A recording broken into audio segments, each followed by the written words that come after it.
Welcome, everybody, to another episode of Strife's Sanctum podcast.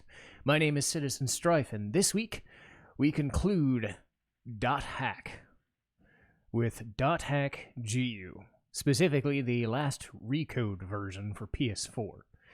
As we stated before, .hack sign fed into .hack IMOQ, the quadrilogy, and .hack roots tied into these three games. 4 if you count the most recent remaster version, because this was made in 2006 to 2007, I believe, a few years after the original quadrilogy, and basically redoes the original game much better.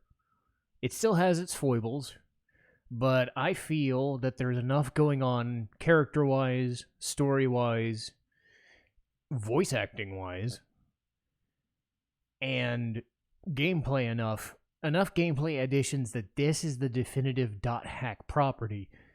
It's not perfect by any means, but I will do my best to go over the sort of midpoint of roots and then feed that into the game, and then go over kind of a refresher of this game. This is a spoilerific review, so bear that in mind if you haven't played this. But at the midpoint of .hack roots, Haseo saw Shino get PK'd by something known as Tri-Edge. He spent the next season of roots basically just getting stronger, only for in-game to start and face off against Tri-Edge. And in this game, Haseo is voiced by Yuri Lowenthal. And as much as Andrew Francis was kind of standoffish, he didn't come off as much of a dick. Yuri Lowenthal, if nothing else, plays Haseo as like the biggest dick you have ever seen, because he is angsty as fuck. Not quite, complete angst, but it sure comes across as some guy who just hates life or hates other people and doesn't want to be dealing with other people that much. But unfortunately for him, Shino, in this game shown in flashbacks, voiced by Kerry Walgren, he ends up just going off the deep end and attacking people and becoming known as the Terror of Death, a PKK, or a player killer. So he goes around asking people if they've seen Tri-Edge, and if they haven't, well, he just gets rid of them. It ends up getting pretty damn bad, and a lot of people start noticing him for the wrong reasons. However, Ovan, in this game voiced by Jamison Price, tells him Tri-Edge will be back today. Didn't go so well because Haseo gets data drained and sent to level 1. By doing that, he's left at his own devices and trying to tell people he's really Haseo and all this shit. He meets up with some regular players known as Syllabus and Gaspard, voiced by Sam Riegel and Dave Wittenberg, respectively. Just normal people. Gaspard is Teddy from Persona 4, basically, if more whiny, if you can believe that, voiced by the same guy. So imagine where he got Teddy from. He just played the same guy, pretty much. But yeah, so Syllabus and Gaspard do their thing, but they get PK'd, or almost get PK'd, by the same person known as Bordeaux, voiced by Mary Elizabeth McGlynn. They keep fucking around with them. However, Pi, in this game voiced by Jessica Strauss, decides, hey, now is a good enough time. We finally started to see results from Haseo's thing, because they observed him all through .hack roots, but they never really approached him. Ender kept trying to PK him, or just whatever, but it was never really made clear why they were coming together. But he's now convinced that something is inside him, and, Pi finally gets through to him and says, hey, join me, join a couple other people, Kuhn, voiced by Johnny Young Bosch, and Yata, who was in GU, voiced by Steve Bloom. So you've got your main 3 people who were sort of antagonists, now protagonists, all on the same side, kind of, in what is known as the Serpent of Lore. So Yata and Pi basically run the whole joint. And they've been observing Haseo and Ovan forever and know everything, and Haseo's not happy about it, but they know what he doesn't know. Excuse me. And what they know is something known as Ida is corrupting the game, much like the Cursed Wave corrupted the original. So they have to do stuff with what is known as epitaphs. And these are the special kind of things that Haseo was kept. It was kept vague in Dot Hack Roots. This whole power that he had, it's not manifested until this game, which is unfortunate.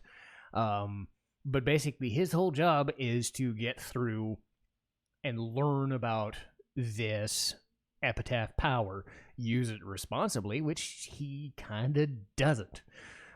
He meets another person who looks like Shino in the midst of this. Adelie is voiced by Bridget Hoffman, who was in Xenosaga and Chobits and other stuff. And Adelie's kind of flanking some guy known as Sakaki, voiced by Crispin Freeman. He just kind of controls her life because they're part of a different guild. So Pi and Yata and whatever GU, Syllabus and Gaspard are part of Canard, off doing their own thing as regular players, but Moontree's a big freaking guild, and Sakaki doesn't run it, but he has his own machinations. And the idea with Pi is to just find epitaph users alongside her and learn this whole power. So she ends up awakening, and then, Kun already did, but, the crux of the game, at least for the first bit, because it's cut in 3 chapters, 3 games, 3 major arcs, I guess. And Haseo has to go through an arena.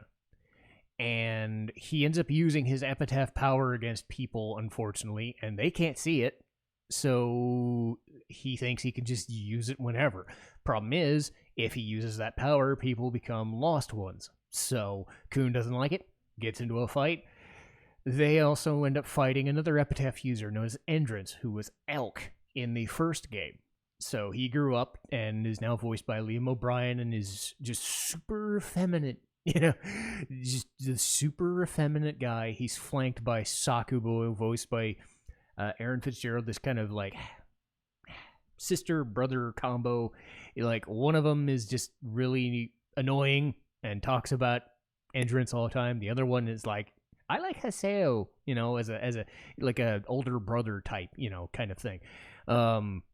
So there's that situation. But you can kind of see that things are starting to coalesce. The thing with the arena is it's tied into a different battle mechanic. So not only can Haseo use his own epitaph in battle, but he can use, the normal new battle system and whatnot. And I'll go over that when we go over the battle system, but it's been retooled into different ways. Regular battles on the field, arena battles, and epitaph battles, or avatar battles, Ida battles, that sort of thing. So that's already an improvement over the first game. But the first game kind of ends with Tri-Edge being confronted and defeated. But it causes issues with Adelie, who gets infected by Ida. So the main issue is Ida is basically this game's data bug. And it's causing a lot of different fucking problems, and a different guild that gets introduced in the first game with the best character in the game, Alcade, also voiced by Aaron Fitzgerald. She kind of says, hey, Haseo, help me out, even though shit happened in the first game. But suffice it to say, Alcade's the best character, and if you're playing this game for any reason, it's her. But you have to get to the second game for it to matter. But things keep on happening, and Sakaki, as this conniving, it's weird because Freeman's voice kind of like, he starts off kind of nice, but a bit of a dick. In the second game, he gets really like conniving and maniacal and like very low key, and it's a very subtle change, but that he's starting to go off the deep end, and he basically just takes over Moontree and kicks everybody out and takes over Adelie, who herself is an epitaph user. So that's kind of the main thrust of the second game, is the Moontree business and Alcade's business. In the third game, you have Ovan revealing his whole situation, and his situation is he wants every Epitaph user to unite under Haseo's data drain, basically. He has to data drain every single Epitaph user so they awaken or whatever, and he has the power to do it. Because Ovan himself is also an Epitaph user. But the problem for him is Yatta himself doesn't awaken fully until later. So Ovan gets like that half boss fight, half, mini boss, like, oh my god, this isn't like the ending I wanted sort of thing. You find out that after this, and in the third game, when you actually do complete all of the Epitaph users, it's turns out that Ida had infected Ovan's sister. So all of Ovan's thing, which is not referred to at all in .hack Roots at all, his entire mission was to save his sister Ina. It isn't revealed until the second game, but he just keeps on, like, he's the one who's behind every goddamn thing. But in so doing, he ends up creating the final boss of this game. He ends up returning Kubia. So he reawakens the world with his Epitaph's power, and by doing so, the third game and its final boss is revealed, and they kind of basically redo what they did in the first series of games. But we haven't talked about the last Recode content. So Haseo ends up destroying Kubia and whatnot, and Shino ends up awakening, and Alcade awakens again, and all this shit. And it's fun times to be had. In the original game, like, you could marry whoever you wanted. Seriously, it was cool. I chose Alcade because she's awesome. Not so much Adelie because she's kind of squirrely. But the last Recode content is set a year later, and Ovan himself has not returned. But you can spend 5 to 10 hours going through a dungeon or two with retooled assets and new content, new visuals, and actually a wholly new gameplay style. I mean, it's redone in the GU style, so it's quite faster because there's so much going on that we might as well just start with the battle system there. But I did want to recap and kind of go through a little bit of the story, but not take forever, because it is an extensive story, and it is miles ahead of the original game in almost every aspect. But the battle system, again, it's 3 different types of battles using an action RPG system. It's very similar to using skills and things in the first game, but it's got like a overhead camera that's closer to the party, but it's also like, I always felt like the original game was like really early PS2, early 3D graphics, and they hadn't really fixed the thing yet. This really, I mean, you're given free reign of the camera, but it has a lot tighter controls, a lot smoother controls. You're able to use a lot of skills and use them a lot quicker. You're able to like pile enemies against a wall. The dungeons, unfortunately, are still the same boring shit as they always were, but they at least give you, 4 or 5 different types of dungeons. The problem is you redo them over and over, and it still has the same problem of go to the bottom of a dungeon, do the thing, and sometimes you have to go through what is known as an outer dungeon to do it again. So it's like, god damn it. So how is this better?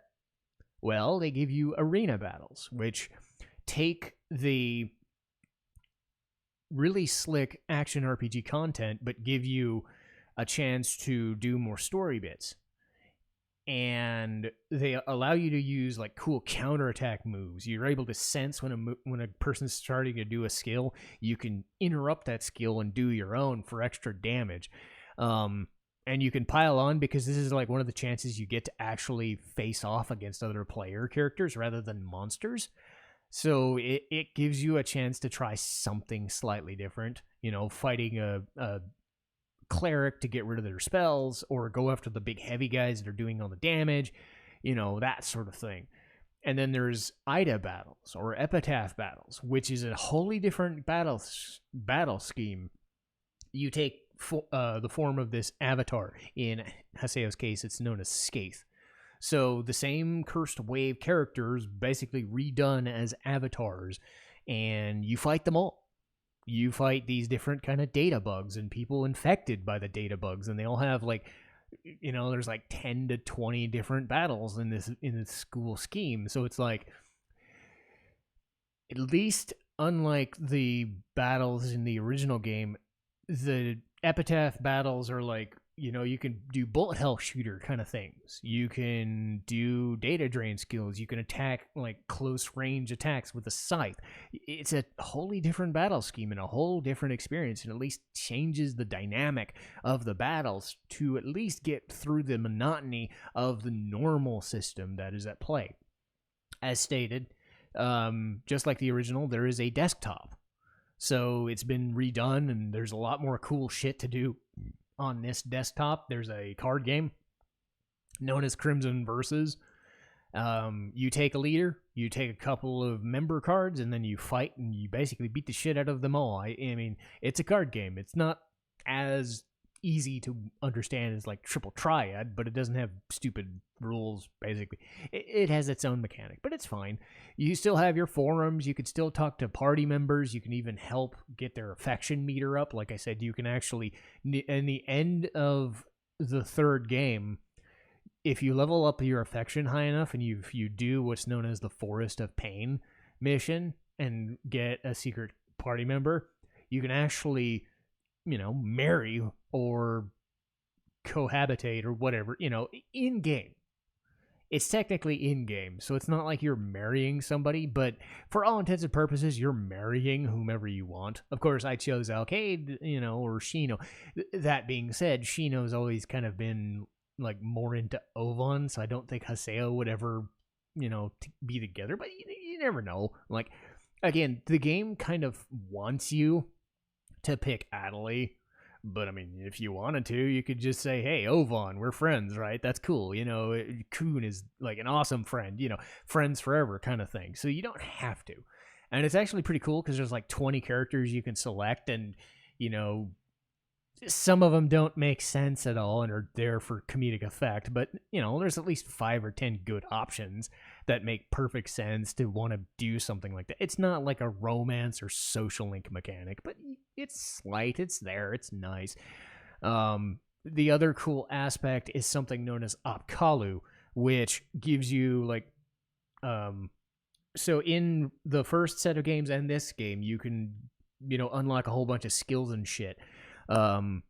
You can get like new sound tests, you can get new music, you can get new desktop wallpapers. One of the way you can get wallpapers is by checking out Opkalu, which has like characters in game illustrating different types of things, like characters or backgrounds or just different steampunk kind of stuff.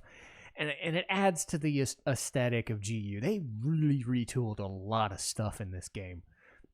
So much like Dot Hack, this is a fantasy setting, but unlike the first game, which was pure medieval fantasy, this has some steampunk elements. This was retooled from the original game to look more steampunkish. You got like a cool bike you can use in game. You can ride it around in towns. You can ride it around in fields and actually run enemies over for extra damage, that sort of thing. Root towns still exist. There are less of them, but it also means that they're, cooler to look at, too. Makanu returns, as it always does. Makanu is kind of the hub. The dungeon designs, as I've said, they're not really special. When you see them once, you've seen them again. They're procedural generated, but it is what it is. So you've got a Japanese-looking, like, villa, those shogun, shoji screens and all that, that sort of Japanese aesthetic, a Japanese house, the old school Japanese house kind of thing. You've got a cave with waterfalls and grass in it. You've got a couple of different types of overworlds.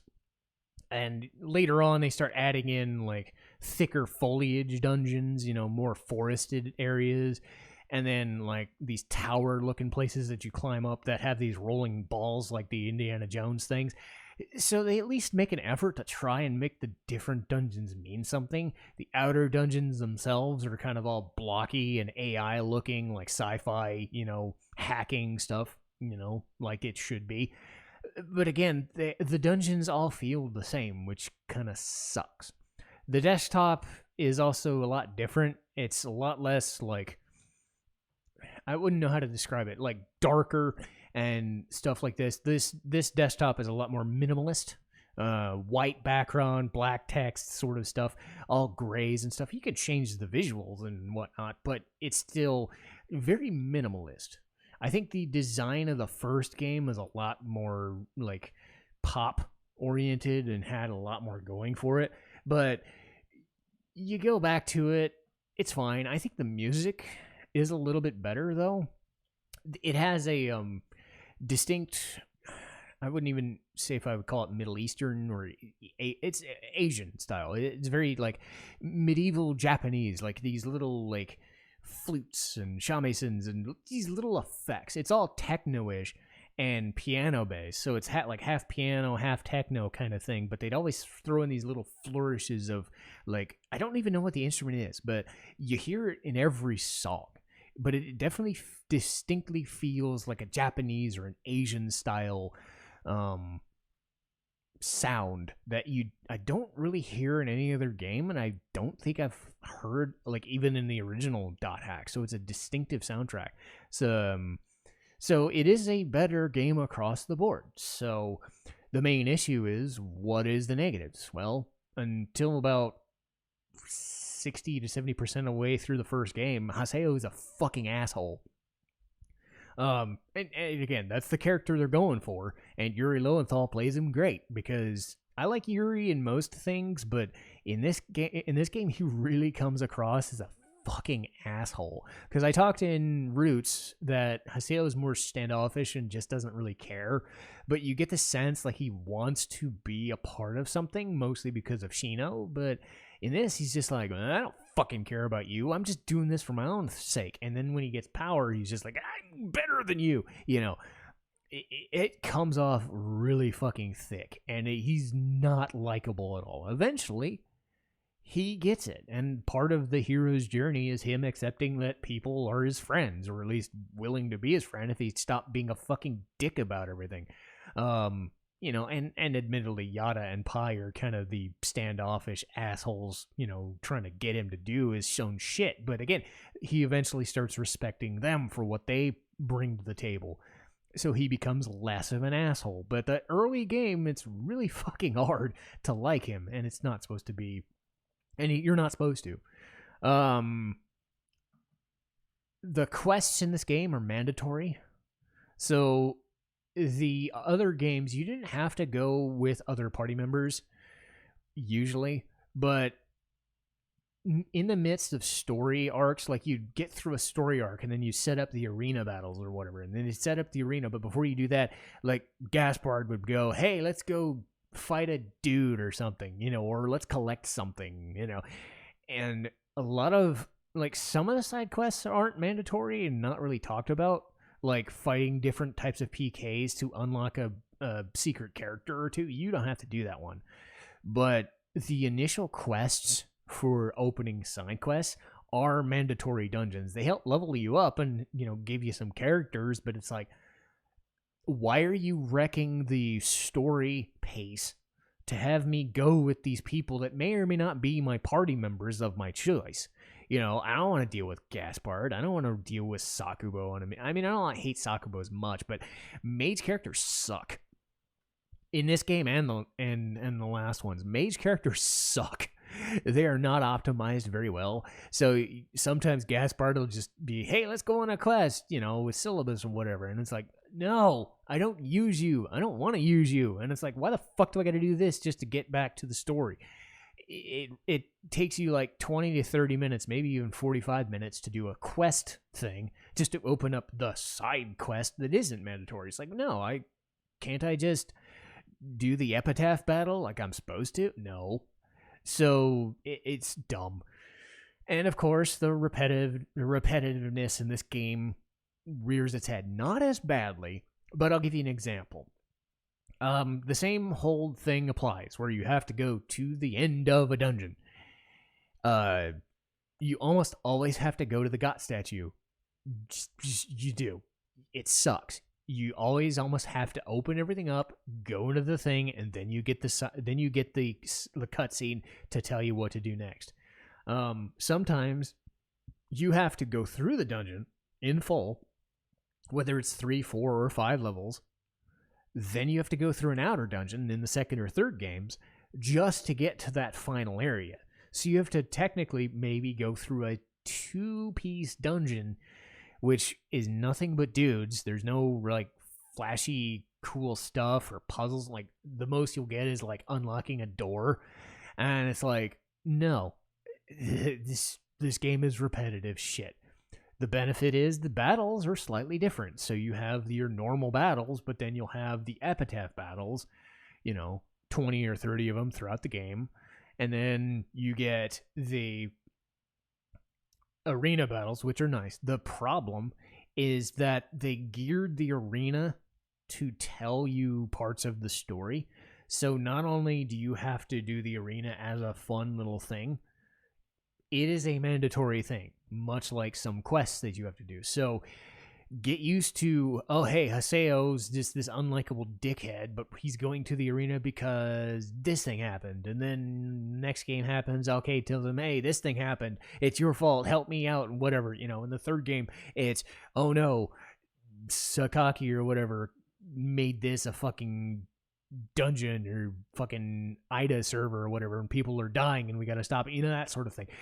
They use the arena as a crutch in every single game to plow through about 20% of the story. 25% of the story is told in the arena, which is fine, I guess. But after the first time you've seen it, you don't need to see it again. All you're really doing is redoing it in the second or third game. You don't have that in the fourth because there's not much else to do. So they basically cut that shit out in the last Recode because, let's face it, we have 5 hours to work with. We'll just go to 3 or 4 dungeons and give you a couple of things and then send you on your way. They don't have time for arena shit, which is kind of nice because, let's face it, I did not need to do the arena 3 times. I did not need to do these stupid quest lines.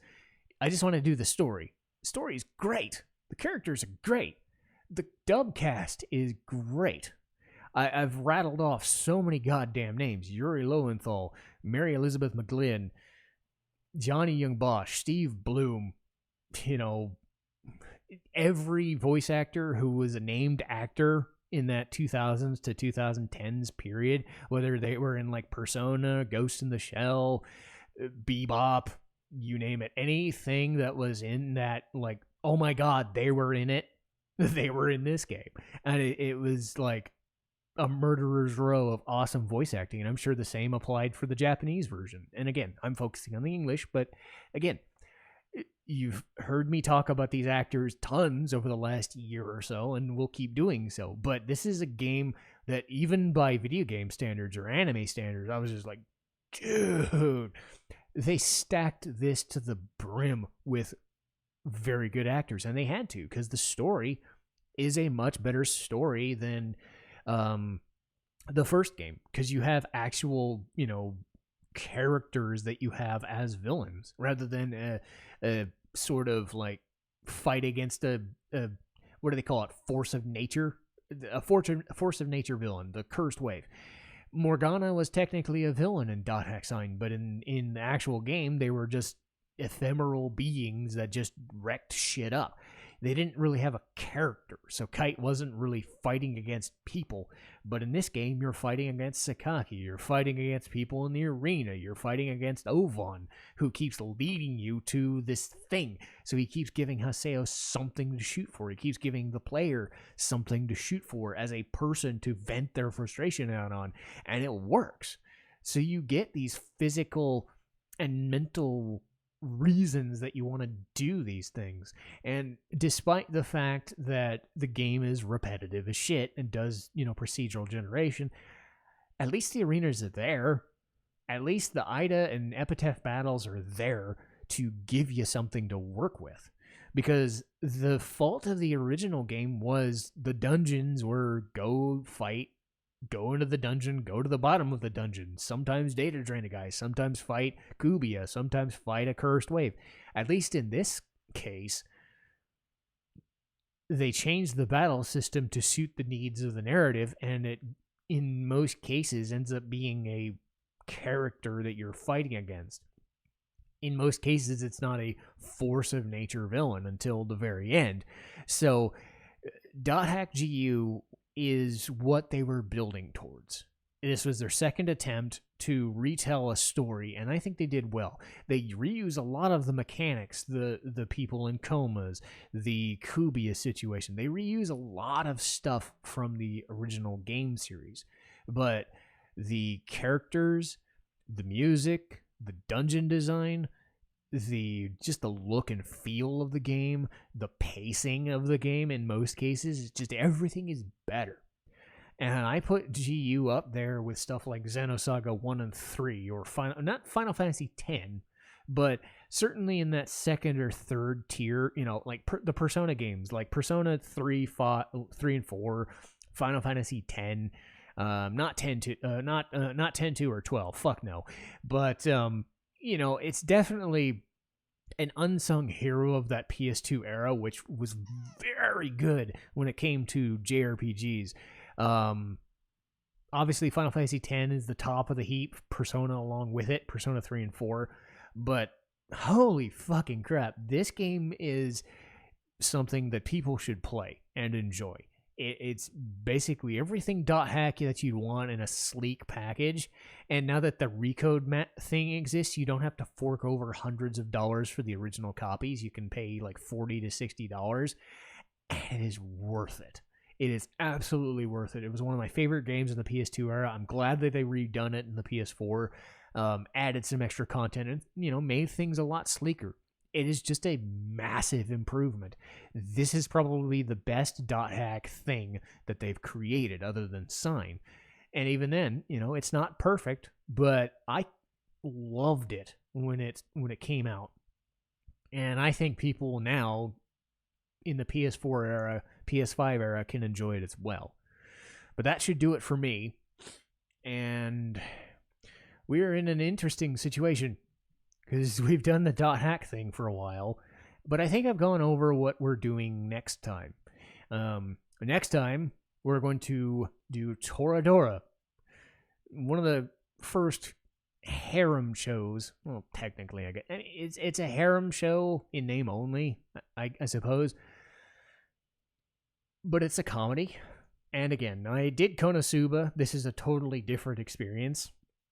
But I do enjoy Toradora, not quite as much, but I think things are going to get lighter from here. I've gone over a lot of the darker, heavier shows lately, so it's time to just try something a little lighter, and Toradora is up next. It's something I rewatched about a month ago, and it's pretty popular, and I've enjoyed it on my rewatch. I do have some issues with it, but hey, that's part of the fun. After that is Metal Gear Solid, which is a game I was going to review way back before I did .hack, but when I decided to do the .hack thing, I put it on the shelf for a little bit. But suffice it to say, Metal Gear Solid, another iconic thing that I'm sure I'm going to have a lot to say about the entire franchise when we get going, because it's after kind of this point that I'm going to be doing a lot of talking about franchises. So I'm going to talk about Metal Gear, but then I'm going to get back into Final Fantasy or get into Persona more, start digging away at a lot of the different games of the same franchises over and over. But I'm going to space them out a little bit. And then after Metal Gear will be Emma, a Victorian romance. Certainly a lot lighter on the scale. But it's definitely a drama, and a slow building drama. But for a romance show, I was actually really enthusiastic about it. For a show that lasted about 20 to 25 episodes, I wasn't bored at all. And hopefully that comes across when I get around to it. But that'll do it for me. And I'll see you guys next time.